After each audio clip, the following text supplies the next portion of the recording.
I read over 100 personal development books, and most of these books uh, essentially will recommend you to do some kind of journaling for the very same reason I was explaining. Yeah, you have to be aware of what needs to change to first have the motivation to change something. Otherwise, you're only going to change things on when they become very painful. So all these personal development books will eventually recommend you to journal.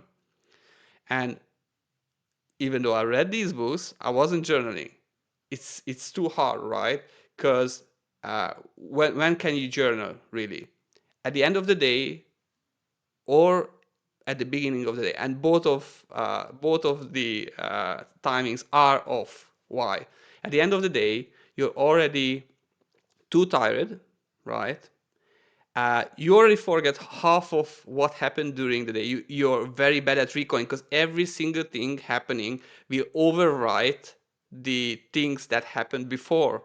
And also, even though if you will remember at the end of the day, the emotional intensity of that feeling, what you felt when that thing happened, will be much lower. Yeah, because you're at a different state and you're tired and you don't and just want to rest, or the family is around. In the morning you have forgotten even more, right? So you might be fresher, but you've forgotten more.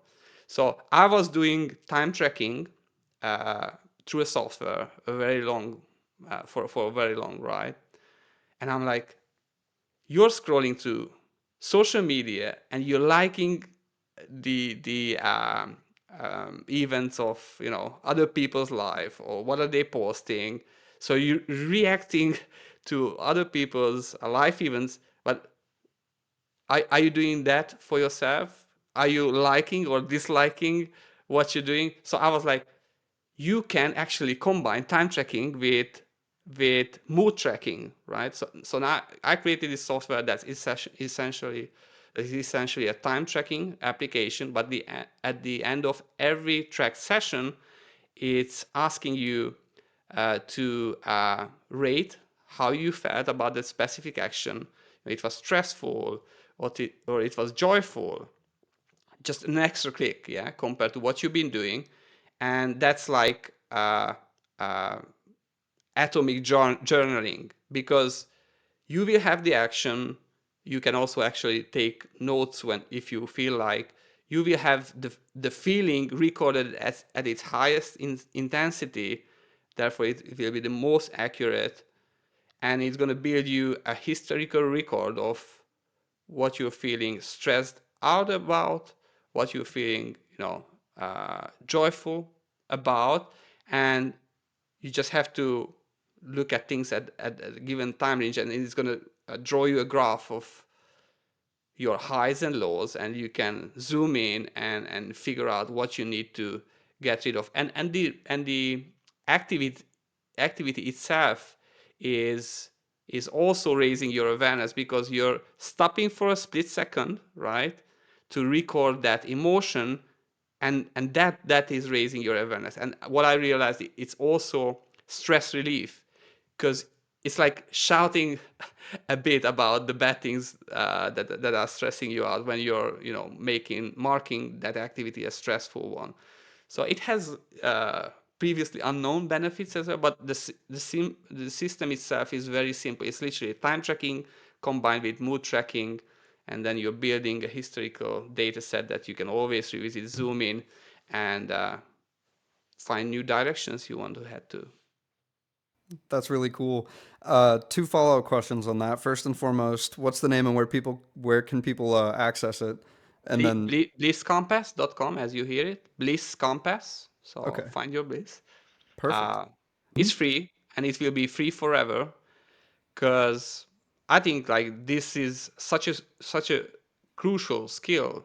Everybody should be able to learn it and have a system that can make it a habit, right? You got the lexical knowledge taught in schools, but this is a personal development lesson that everybody should learn, becoming aware of how you feel about things and change directions when needed. Definitely. So my second follow-up question then is, you said you've read over 100 personal development books, and you said that everything kind of points in this direction. Once you've started doing this activity for yourself, what have been some of the things that you've noticed as patterns of like, once you have identified what you're spending time with and then your mood associated with it, are you finding yourself removing the things from your schedule now that are causing stress and prioritizing the Absolutely. things that are more positive? Yeah. Yeah. I made some really hard calls due to, uh, I'm being more aware of what's happening to me. So every time, like I've been through like stressful periods, and this little app made me mark it a bad one, a very bad one. It was like, okay, now something's going on here, and I could have justified those actions without this additional awareness for a long period of time, but I just didn't. Yeah, I knew I had to change, and since then, luckily, I've been able to avoid, burnout. Uh, I was able to get out of stressful situations, stressful relationships. And what's interesting is after a while you're doing this, it's becoming a habit to think this way, even if you're not using the application. You should actually set priorities if you want to go more granular when you're doing these trackings. And what I'm noticing is I'm thinking more in priorities, in, you know I'm mentally marking activities even if I'm not tracking that specific thing inside the app. So it's like you're rewiring your brain to think this way. So that's a benefit of, making it a habit, and making it a pattern of how you think.